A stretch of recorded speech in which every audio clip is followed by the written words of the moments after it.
मुक्ताईनगर शहरात अवैध गॅस विक्रीचा सुळसुळाट, प्रशासन गप्प का, नागरिकांचा सवाल। मुक्ताईनगर शहरात अवैध गॅस विक्री बिनधास्तपणे सुरू असल्याचा गंभीर आरोप नागरिकांकडून केला जातोय।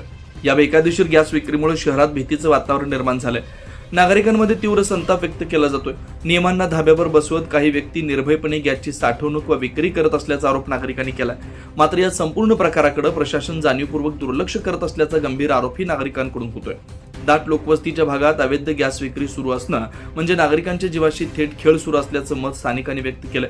घरगुती तसेच व्यावसायिक वापरासाठी होणाऱ्या अवैध गॅस विक्रीमुळे आग, स्फोट व मोठ्या दुर्घटनांचा धोका दिवसेंदिवस वाढत असल्याचं नागरिकांचं म्हणणं आहे। असं असतानाही या बेकायदेशीर व्यवसायावर कोणतीही ठोस कारवाई होत नसल्यानं प्रशासनाच्या कार्यक्षमतेवर प्रश्नचिन्ह उपस्थित केलं जात आहे। अवैध गॅस विक्रीवर तात्काळ कारवाई करण्यात आली नाही तर भविष्यात घडणाऱ्या कोणत्याही दुर्घटनेला जबाबदार कोण असा थेट सवाल नागरिकांनी उपस्थित केला।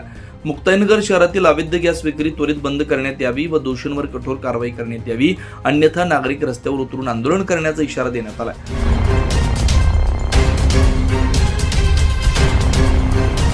24 लाईव्ह महाराष्ट्र न्यूज करता प्रतिनिधी पंकज तायडे, मुक्ताईनगर।